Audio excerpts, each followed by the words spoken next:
बिस्मिल्लाहिर्रहमानिर्रहीम। अस्सलाम वालेकुम नादरीन, आप यूट्यूब चैनल देख रहे हैं। मैं इमरान खान हूँ। पाकिस्तान के मीडिया में रोला पड़ गया कि एक औरत पकड़ी गई है जो मंशियात बेचती है और उसके ऊपर लगातार ट्रांसमिशंस चल रही हैं, टॉक शोज़ हो रहे हैं। रोला पड़ा हुआ है कि जैसे बहुत बड़ा कोई वाक़या हो गया। पाकिस्तान में निज़ाम ही दो नंबरी करता है तो किसी एक औरत के दो नंबरी करने से क्या हुआ। इस तरह के तो बेशुमार लोग हैं। हर गली कूचे में, हर मोहल्ले में इस तरह के लोग आपको मिल जाते हैं जो सिस्टम के लिए काम करते हैं। यानी ये वो लोग होते हैं जो पैसा कमाते हैं, सिस्टम को भी कमा कर देते हैं, ख़ुद भी कमाते हैं। अब ये अनमोल नामी औरत है, इसके कुछ चैलेंजेस वगैरह भी ऑडियोज़ आ रही है। फिर ये पकड़ी गई, इसको ले जाया गया अदालत के अंदर, ये वहाँ चौड़ी होके जा रही है और वो फिर रही है इस तरीके से जैसे एक आज़ाद औरत है। तो बदमाशों वाला अंदाज है। देखिए, ये टिकटॉक्स बनते हैं, हथकड़ियों में बंदे पकड़े हुए होते हैं और जब वो पेशी पे आते हैं तो उनके बाकायदा टिकटॉक्स बनाए जाते हैं और सोशल मीडिया के ऊपर वायरल किए जाते हैं। ये पाकिस्तान में चीज़ें ट्रेंड कर रही हैं। रिटायर पुलिस अफसरान बैठ के बदमाशों के किस्से सुनाते हैं और उससे वो यूट्यूब के ऊपर अपने चैनल चला रहे हैं। ये रिटायर पुलिस अफसरान हैं, वो उनकी दिलेरी के वाक़यात बता रहे होते हैं बदमाशों की, जो जराइम पेशा लोग हैं उनकी, कि जनाब वो बड़ा दलेर था, वो ऐसे काबू आया, वो बड़ा बहादुर था। तो नौजवानों को आप क्या सिखाना चाहते हैं? तो आजकल अब एक नया ट्रेंड भी, यानी ये नया ट्रेंड है, जराइम पेशा अफराद को जो है वो ग्लोरीफाई कर करके बताया जाता है और बार बार बताया जाता है, उनकी दिलेरी के वाक़यात बताए जाते हैं। ये जो इस औरत ने किया, ये नॉर्मल है हमारी सोसाइटी में।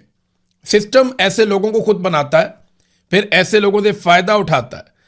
लेकिन जो लोग सिस्टम के खिलाफ हो जाते हैं, मिसाल के तौर पे अगर मिलिट्री एस्टेब्लिशमेंट के मफाद के खिलाफ है ना कोई इस मुल्क में, तो उसका बुरा वक्त आ गया।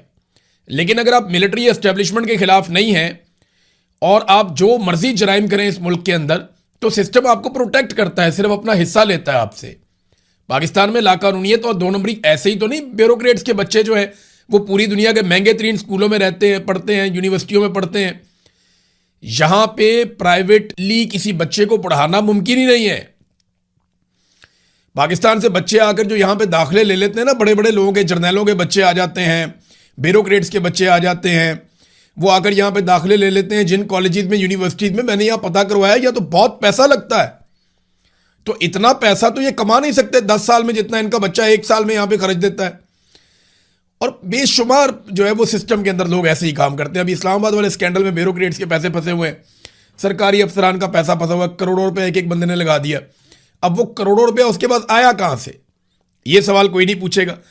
तो अगर आप यास्मीन राशिद है ना, या आप मारंग बलोच हैं, या आप ईमान मज़ारी हैं, या आप सनम जावेद या उनकी बहन है, या आलिया हमजा है, या तैयबा राजा हैं आप, तो आपको जलील और रुस्वा किया जाएगा। लेकिन अगर आप अनमोल पिंकी हैं तो फिर आपके लिए यह सहूलत मैसर रहेगी। बहरहाल मीडिया ने जोर दूर लगा के इस औरत के लिए मुश्किलात पैदा की हैं, लेकिन 2-4 दिन, इससे ज़्यादा कुछ नहीं होगा। चीज़ें नॉर्मलाइज हो जाएंगी जैसे माजी में होती रही हैं। आपको याद है एक नौजवान शाहजेब को कत्ल किया गया था, शाहरुख जतोई ने कत्ल किया था सिंध में। उस केस का क्या बना? कुछ भी नहीं हुआ। वो बड़े प्रोटोकॉलों के साथ वो बंदा रहा। वो कभी जेल में होता था, कभी बाहर होता था, कभी वीवीआईपी होता था, फिर वो चला गया छूट के। नादरीन, सुहेल आफरीदी साहब ने हुकूमत को एक अल्टीमेटम दिया है। देखिए, सुहेल आफरीदी की बड़ी ऑकवर्ड सिचुएशन है। लोग अब उनसे बड़े सख्त सवालात करते हैं, लोग उनके गले पड़ते हैं, उनको पूछते हैं जनाब बताओ इमरान खान बाहर कब आएगा? आपने तो बहुत बड़े बड़े दावे किए थे। अब सुहेल आफरीदी ये कहते हैं कि फैसला तो पार्टी ने करना है, मैंने तो उस पर अमल दरामद करना है, और वो ये सारा कुछ बर्दाश्त भी करते हैं। तो उन्होंने हुकूमत को 1 हफ्ते का अल्टीमेटम दिया। ये फंस गए सुहेल आफरीदी साहब। मैं ज़ाती तौर पे ये काफ़ी अरसे से सोच रहा था कि सुहेल आफरीदी इस आसाब की लड़ाई में तंग आकर जिस दिन अल्टीमेटम दे देगा ना, उस दिन फंस जाएगा। क्योंकि जब आप अल्टीमेटम दे देते हैं ना कि 1 हफ्ते के अंदर अगर आपने ये काम ना किया तो फिर मैं ये कर दूंगा, वहां आप फंस जाते हैं। और यही काम जब प्रेशर पड़ा था तो अली अमीन गंडापुर ने भी कर दिया था। अब 1 हफ्ते के बाद सुहेल आफरीदी साहब से यह सवाल किया जाएगा, जनाब जो आपने अल्टीमेटम दिया वो टाइम पूरा हो गया, बताएं आपने क्या एक्शन लिया? वो लोग भी सवालात करेंगे जिन्होंने सड़क पे नहीं आना। और कई लोगों का तो बनता भी नहीं है बेचारों का सड़क पे आना, मुराद सही तो नहीं निकल के आ सकते सड़क पे।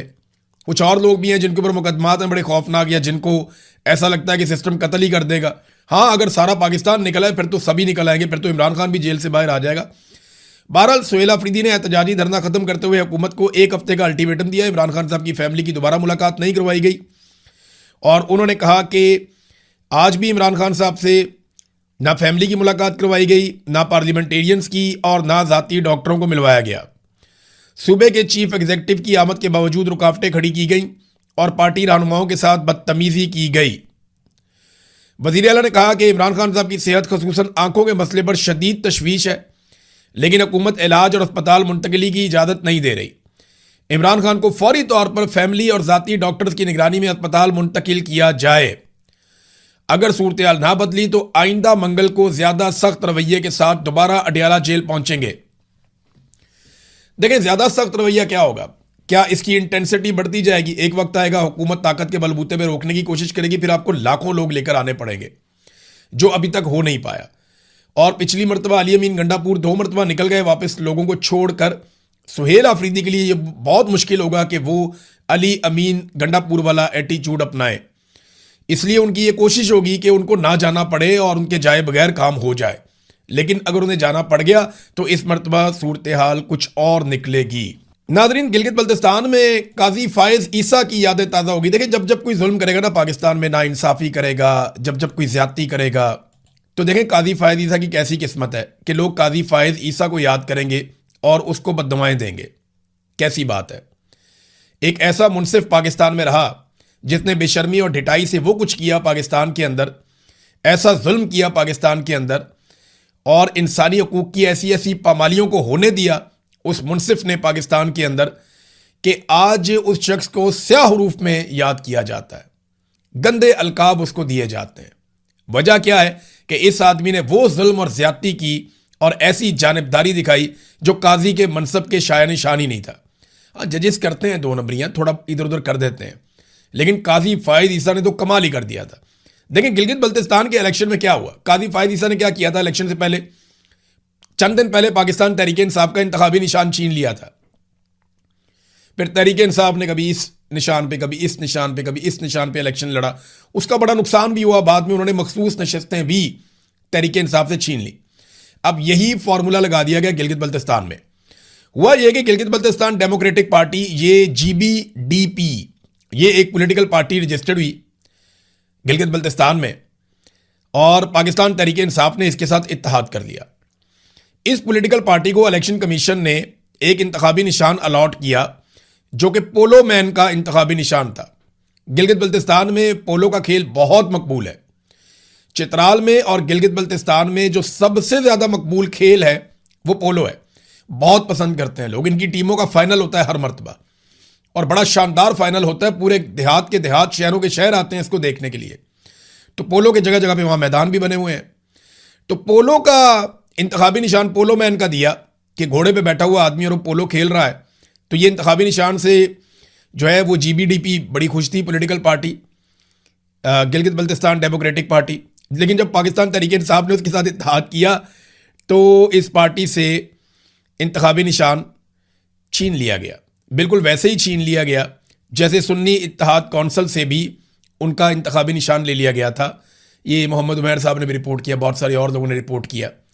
तो काजी फायज ईसा की एक मरतबा फिर याद ताज़ा कर दी कि तो निज़ाम इस लेवल तक पहुंचा हुआ, जब सेक्टर कमांडर को हुक्म हो जाता है ना कि कुछ भी हो जाए आपने जीतने नहीं देना पाकिस्तान तहरीक इंसाफ को, तो वो बेचारा फिर सारा कुछ ही करता है। इंतखाबी निशान छीन लो, बंदे बंद कर दो, टिकटों की तकसीम गलत करवा दो, पार्टी के अंदर लड़ाइयाँ करवा दो, दूसरी पॉलिटिकल पार्टी के बक्से भर दो, इस पॉलिटिकल पार्टी के खिलाफ फॉर्म 47 जारी करवा दो। बहुत सारे काम बेचारे को करने पड़ते हैं। वो सारे गुनाह कर रहा होता है जो हलफ लेते वक्त उसने कहा था कि वो ऐसा कुछ नहीं करेगा। एक ऑफिसर को अपने हलफ की खिलाफ वर्जी करनी पड़ती है, अपनी आखिरत का बेड़ा गर्क करना पड़ता है। और अल्लाह रब्बुल इज़्ज़त के सामने जब ये लोग पेश होंगे तो मैं हैरान होता हूं, जिस तरह इन्होंने कौम का हक छीना है, ये अपने रब को जवाब कैसे देंगे? और रब इन्हें मौका ही नहीं दे रहा माफ़ी मांगने का। यानी इनकी रस्सी इतनी दराज की हुई है। कभी कभी आप लोग सोचते हैं ना, मुझे लोग मिलते हैं वो ये कहते हैं कि यार अल्लाह ताला इनको पूछता क्यों नहीं है, ये इतना जुल्म कर रहे हैं।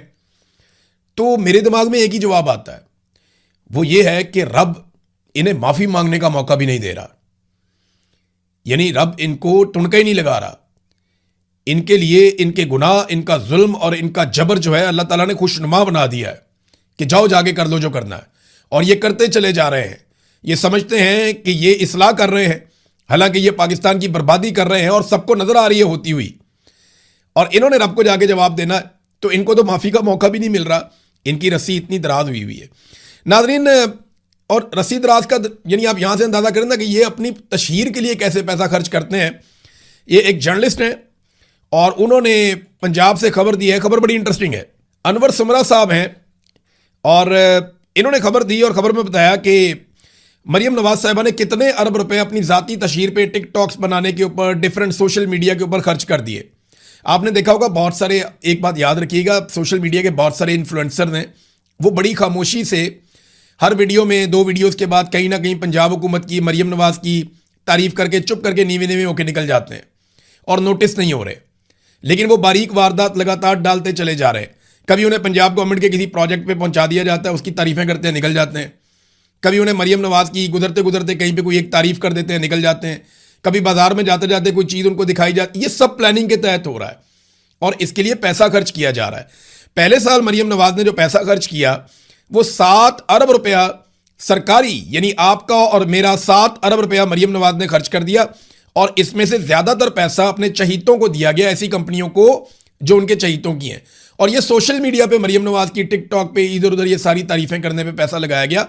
और ये जो सोशल मीडिया के इन्फ्लुएंसर जो यूट्यूब के ऊपर या ये टिकटॉक के ऊपर इधर उधर वीडियोस बनाते हैं, ये बारीक वारदात डाल रहे हैं। आप याद रखिएगा, जब भी आप किसी को देखें ना कि वो मरियम नवाज की तारीफ कर रहा है, बनती नहीं है। पंजाब में जाके आप फिर के देख लें, उन्होंने बेड़ा गर्क कर दिया हर शोबे का। तो ये जो कोई तारीफ करता हो आपको दिखाई दे ना, बिला वजह पंजाब हुकूमत की गुड्डी उठा रहा हो, तो आप समझ लें कि इसने पैसा पकड़ा हुआ है। तो जनाब 7 अरब रुपया पहले साल में इन्होंने लगा दिया। दूसरे साल में इन्होंने अभी तक जो पैसा लगा दिया है 6 अरब 40 करोड़ रुपया लगा चुके हैं मरियम नवाज की और उनके वालिद साहब की तशहीर के ऊपर। और 4 अरब रुपए इन्होंने कहा जी मजीद हमने लगाने हैं। आप ये सारा पैसा इकट्ठा कुट्ठा करें ना, तो ये लगभग 16 अरब रुपए के आपको अभी तक पड़ गए। 16 अरब रुपए के ये आपको अभी तक पड़ गए हैं। मरियम नवाज की ज़ाती तशहीर पे इतना पैसा खर्च कर दिया गया है। और अब तीसरे माली साल के लिए इन्होंने जो पैसा मांगा वो पता कितना है? वो 12 अरब रुपया इन्होंने कौम से मांग लिया है। अगर आप सालाना जो है वो 10 भी लगाएं ना, 9-10 भी आप लगाएं, तो 40 से 50 अरब रुपया मरियम नवाज 5 साल में, और आखिरी साल में ये दुगना पैसा खर्च करेंगे। तो 50 अरब रुपए से जायद ये अपनी ज़ाती तशहीर पे वो पैसा लगा देगी जो कौम का पैसा है। और थोड़े दिन पहले आपने सुना था, मैं तनख्वाह नहीं लेती मगर प्रेशर लेती हूँ, मैं तनख्वाह नहीं लेती मगर जहाज़ लेती हूँ, मैं तनख्वाह नहीं लेती मगर प्रोटोकॉल लेती हूँ, मैं तनख्वाह नहीं लेती लेकिन अपनी बेटी को, अपने दामाद को, अपने रिश्तेदारों को, उसकी सहेली को, मैं उन सारों को लेकर जहाज़ में बिठाकर बैरून मुल्क के दौरे लेती हूँ, झूले लेती हूँ मैं, और उनको भी लेकर देती हूँ। और कौम का 50 अरब रुपया मैं खर्च करने का मंसूबा बनाती हूँ कि मेरी ज़ाती तशहीर के ऊपर कौम का पैसा लग जाए। तो ये है नादरीन इस सूबे की सूरत हाल, जहाँ पे 60% लोगों के पास पीने का साफ पानी नहीं है। ये वो सूबा है जहाँ पे 1 करोड़ से ज़ायद बच्चे जो है वो स्कूलों से बाहर हैं, और बेशुमार चीज़ें हैं इस सूबे के अंदर। तालीम जो है उसका क्या इन्होंने हाल कर दिया, पकड़ के प्राइवेटाइज करते जा रहे हैं। अस्पतालों का इन्होंने क्या हाल कर दिया, उनको प्राइवेटाइज करते जा रहे हैं। डॉक्टर्स रुल गए हैं, टीचर्स रुल गए हैं, पैरामेडिकल स्टाफ जो है वो सड़कों पे है। जो गरीब मुलाजमीन है उनकी तनख्वाहें बढ़ाते हुए इनको मौत पड़ती है, जनाब हम तनख्वाहें नहीं बढ़ा सकते, हम तो कटौतियाँ करेंगे। और अपने ज़ाती मशहूरी के लिए ये कौम का पैसा कैसे उड़ा रहे हैं, ये आपके सामने है। नाज़रीन, पाकिस्तान में ना एक रिपोर्ट आई है पाकिस्तान के हवाले से, और ये एक खामोश बगावत की रिपोर्ट है। ये रिपोर्ट है क्या? ये एक क्रिस मेडर, ये एक शख्सियत हैं और एक तज्ज़ियाकार हैं, और ये एक्सपर्ट हैं फ्यूचर के हवाले से जो प्लानिंग हो रही है उसको आइडेंटिफाई करके उसके ऊपर अपना ओपिनियन देने में।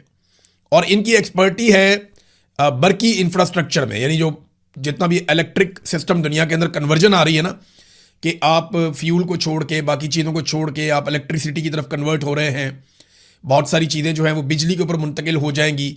बिजली बनाने के नए तरीक़ेकार क्या होंगे, दुनिया में कौन सी नई बैटरीज किस तरीके से, वो सारा हर वक्त इनका काम यही है और इनको बहुत बड़ा एक्सपर्ट माना जाता है। इन्होंने एक मजमून लिखा पाकिस्तान और शाम के बारे में, और पाकिस्तान के बारे में इन्होंने हैरान कुन इंकशाफात कर दिए कि पाकिस्तान के अंदर अवाम हुकूमत के खिलाफ एक बड़ी खामोश बगावत कर रही है और हुकूमत को इस बात की समझ नहीं आ रही। उन्होंने कहा जी कि ये एक डिसेंट्रलाइज्ड सोलर सिस्टम एक पाकिस्तान में लग रहा है, यानी एक ऐसा सोलर सिस्टम पाकिस्तान में लोग लगा रहे हैं जिसका वफाकी हुकूमत या किसी भी हुकूमत के साथ कोई ताल्लुक नहीं है। पाकिस्तान में ये रुझान बहुत तेज़ी से बढ़ रहा है और इसकी वजह यह है कि हुकूमत लगातार बिजली की कीमतें बढ़ाती चली जा रही है। उन्होंने कहा कि पाकिस्तान में जो आदादोशुमार हुकूमत देती है वो गलत है। 2025 के आखिर तक पाकिस्तान ने मजमूई तौर पर, अब ये डाटा इन्होंने कैसे इकट्ठा किया, क्योंकि ये एक्सपर्ट है, पूरी दुनिया से डाटा मंगाते हैं कि किस किस कंपनी ने कितने कितने सोलर पैनल्स बनाए और किन किन ममालिक को वो फरोख्त किए गए। तो इस डाटा के मुताबिक ये बताते हैं कि पाकिस्तान में मजमूई तौर पर 51.5 गीगावाट के सोलर पैनल्स दरामद किए गए, मंगवाए गए हैं। 51.5 गीगावाट। 1 मेगावाट जो है ना, यानी 1 गीगावाट के अंदर 1000 मेगावाट होते हैं। 1 गीगावाट में 1000 मेगावाट होते हैं। पाकिस्तान की टोटल बिजली बनाने की जो सलाहियत है, अगर पूरी पाकिस्तान लगा दे, सारे आईपीपी चल जाए, हर चीज़ फुल टाइम चले, तो लगभग 40 से 43,000 इतना बनता है। पाकिस्तान की टोटल जो ज़रूरत है वो भी इतनी ज़्यादा नहीं है। तो दिन के वक्त अगर पाकिस्तानी धूप निकले और बिजली बनाए सोलर से, तो जो पाकिस्तान ने इंपोर्ट किए हैं वो उनकी मिकदार है 51.5 गीगावाट। ये सोलर पैनल पाकिस्तान में आ चुके हैं। लेकिन नेट मीटरिंग और सरकारी रिकॉर्ड के मुताबिक ये सिर्फ 5.3 से 6.8 गीगावाट तक ही दर्ज है। यानी इन्होंने जो दर्ज किया हुआ है उससे 10 गुना कैपेसिटी है पाकिस्तानियों के पास सोलर को इस्तेमाल करने की। अब लोग खामोशी के साथ अपनी छतों पे हर जगह पे सोलर लगा रहे हैं और सरकार के सिस्टम से निकलने की कोशिश कर रहे हैं। अगर फ्यूचर में चाइना ऐसी बैटरियां दे देता है जो बहुत सस्ती हैं और बहुत देर तक चलती हैं, तो फिर पाकिस्तान की सरकार पाकिस्तानियों से पैसा नहीं निचोड़ सकेगी और यहां पे एक ऐसी जंग लग जाएगी कि पाकिस्तान की सरकार ये कहेगी कि जो भी अपने घर में सोलर लगाएगा सरकार उससे टैक्स लेगी, जो अभी पिछले दिनों आपने सुना भी। तो ये वो खामोश इनकलाब है जो पाकिस्तान के अंदर आया। अब ये पैसा कैसे इकट्ठा करेंगे? देखिए, चाइना का माल पाकिस्तान में नहीं रोक सकते ये, क्योंकि इन्होंने चाइना से माल खाया हुआ है। चाइना से अरबों डॉलर लिए हुए हैं, 50 अरब डॉलर से ज्यादा रकम चाइना से ले चुका पाकिस्तान। अब चाइना जो चाहे पाकिस्तान को एक्सपोर्ट करे, चाइना अपना माल पाकिस्तान भेजेगा, पाकिस्तानी कभी नहीं रोक पाएंगे। वो नई बैटरियां बनाएंगे, एक पॉलिसी के तहत पाकिस्तान में लेकर आएंगे, तो लोग वो बैटरियां परचेज करेंगे और वो पाकिस्तान में आएंगी भी और बिकेंगी भी। पाकिस्तान की मार्केट से आप चाइना को बाहर नहीं कर सकते, आपने उनका पैसा देना है।